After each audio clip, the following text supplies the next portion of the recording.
এ বান্ধবী কটা জিনিস দে তো। বল কি নিবি? বলি দাঁড়া। চা পাতি দিবি 2 প্যাকেট।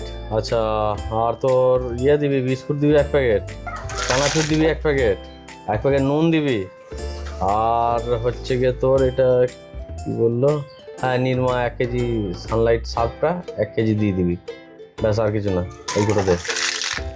সে তো আমি বুঝলাম, সব কিছুই আমি দিয়ে দিচ্ছি, কিন্তু তুই তো সবসময় হাসি খুশি থাকিস, এইভাবে মন মেজাজ খারাপ কেন রে?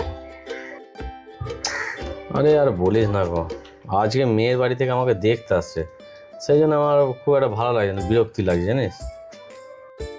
এ তো খুব ভালো কথা রে, এখনকার দিনে ছেলেদের না এমনিতেই বিয়ে হচ্ছে না, তার উপর আবার তোর বয়স হয়েছে, তা দেখতে এসছে তো এ খুব ভালো খবর, তাতে আবার মন খারাপ করার কি আছে?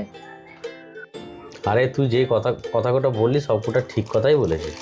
আমার বয়সও হয়ে গেছে বিয়ে করার, আর সবই ঠিক হয়েছে। আমার বয়সটা এই জন্য হয়েছে, আমি একটা মেয়েকে ভালোবাসি। এবার সেই মেয়েটা হ্যাঁ হচ্ছে গিয়ে ওদের বাড়ির লোকজন রাজি হচ্ছে না। এই 1 বছর 2 বছর করতে করতে পেরিয়ে যাচ্ছে, ওরও বয়স পেরোচ্ছে আমারও বয়স পেরোচ্ছে, তা আমি বিয়ে ওকেই করব, সেটা আমি বাড়িতে বলেছি, কিন্তু বাড়িতে মানতে চাইছে না। হ্যাঁ, এই যে নসমন্দ নিয়ে এসছে, এবার যদি আমাকে যদি পছন্দ ওরা করে ফেলে তাহলে তো আমার খুব সমস্যা হয়ে যাবে। সেই জন্য আমি খুব একটা খুশি নয়, আমার ভালো লাগছে না, বুঝতে পারলি? আরে বিয়ে ভাঙা 1 মিনিটে খেল, দাঁড়া আমি আগে মালটা দিই, তারপরে তোকে বলছি। তুই তো একটা চা বললি। সত্যি এরকম কোনো উপায় আছে?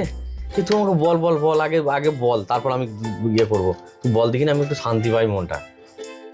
আরে দাঁড়া, আমি তোকে মালকোটা দিই, তারপরে সব বলে দিচ্ছি রে, তুই চিন্তা করছিস কেন? দাঁড়া।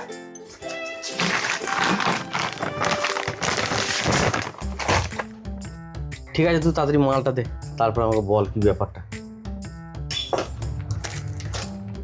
আরে কি ব্যাপার, তুই বিড়ি সিগারেট দিলি? এটা তো আমি তোকে বলিও নাই, আর আমি তো খাই না, তুই জানিস বিড়ি সিগারেট খাই না। এটাই তো আসল জিনিস, পারলে একটা ছোট্ট মদের বোতল কিনে নিবি, দিয়ে সব কোটা বুক পকেটে রেখে দিবি, আর এদিকে তোর হবু শ্বশুরমশাই যখন দেখতে আসবে, তোর বাবা মা বলবে যে আমার ছেলে খুব ভালো, কোনো নেশা ভাঙ করে না। আর শ্বশুরমশাইকে যখন প্রণাম করতে যাবি, এটা ঠিক শ্বশুরমশাই পায়ের কাছে পড়ে যাবে, আর শ্বশুরমশাইয়ের মনে একটা কিন্তু সন্দেহ জেগে যাবে। এদিকে তোর মা বাবাও মিথ্যাবাদী প্রমাণিত হয়ে যাবে, আর তুইও কিন্তু নেশাখোর প্রমাণিত হয়ে যাবে, আর এদিকে তোর বয়সও হয়ে গেছে, 1 মিনিটেই তোর বিয়ে ভেঙে যাবে। এটা তো আমি ভেবে দেখি নাই রে, তুই তো একদম পারফেক্ট কথা বলেছিস, ঠিক বলেছিস।